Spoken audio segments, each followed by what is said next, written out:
J'ai une révélation à vous faire. Le problème de la santé mentale des jeunes, c'est pas TikTok. Le problème des jeunes, c'est vous. Au début, vous nous disiez que le problème des jeunes, c'était la télévision et Club Dorothée. On nous a ensuite dit que le problème des jeunes, c'était les jeux vidéo et GTA V. Et maintenant, on nous dit que le problème, c'est les réseaux sociaux, c'est TikTok. Vous passez votre temps à trouver des excuses pour ne pas admettre que le problème de la santé mentale des jeunes, c'est vous. C'est vos politiques contre les jeunes. La France de Macron, c'est la dépression des jeunes qui a été multipliée par 2 depuis son élection. Les hospitalisations pour tentatives c'est plus 76% pour les 20-24 ans, plus 118% pour les 10-14 ans. Un jeune sur 3 qui présente un risque de troubles anxio-dépressifs. Mais vous arrivez quand même à nous dire que ce n'est pas de votre faute. Le problème, c'est que les faits sont accablants. Depuis 2010, la courbe de la santé mentale chez les jeunes, elle est comme ça. Elle ne fait que monter. Donc, vous ne pouvez pas nous dire que c'est le Covid. Et quand vous regardez cette donnée en fonction de l'âge des jeunes, c'est pareil. Plus les jeunes grandissent, plus ils sont affectés par des troubles de la santé mentale. Le moment où les adolescents sont le plus affectés, le moment où les numéros verts sur la santé mentale des jeunes sont les plus surchargés, c'est le moment de Parcoursup. Et ça, le ministère de l'Éducation nationale le sait très bien. C'est même pire que ça, il le cache. J'ai auditionné des scientifiques qui ont été missionnés par l'Éducation nationale pour étudier la santé mentale des jeunes. Il leur a été interdit de parler de Parcoursup dans leur enquête. Le ministère a censuré un rapport scientifique qui devait interroger les jeunes sur Parcoursup. Mais les faits sont là. Parce que quand on interroge les adolescents sur ce qui les angoisse,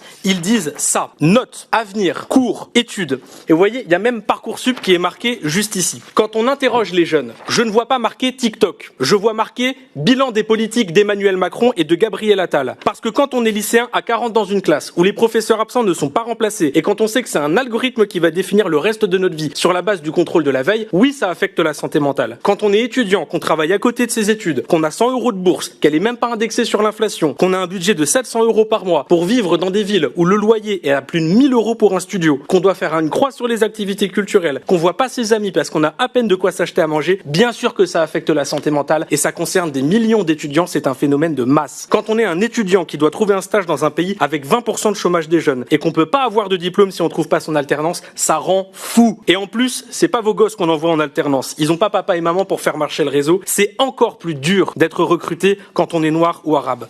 Et même quand on est une femme voilée. Voici ce qui tourne dans les groupes de promo. Une liste d'entreprises qui acceptent les femmes voilées au travail. Voilà jusqu'où mène le racisme et l'islamophobie dans notre pays. Quand on parle de détresse psychologique chez les jeunes, c'est ça qui ressort. C'est l'incertitude. C'est le sentiment de ne pas pouvoir se projeter. C'est se demander à quelle sauce on va être mangé. Comment voulez-vous que ces jeunes puissent se sentir bien dans une société qui ne veut pas d'eux? Et ne me dites pas que c'était la même chose il y a 50 ans. Le prix du logement n'était pas le même. Le chômage n'était pas le même. La croissance économique n'était pas la même. Le pouvoir d'achat n'était pas le même. La pression à l'orientation et au recrutement n'était pas le même. Il y a 50 ans, on pouvait se dire que demain ça irait mieux. Aujourd'hui, quand on réfléchit à la France dans 50 ans, on pense à la crise économique, au réchauffement climatique et à la guerre. Le problème de la santé mentale des jeunes, c'est pas TikTok.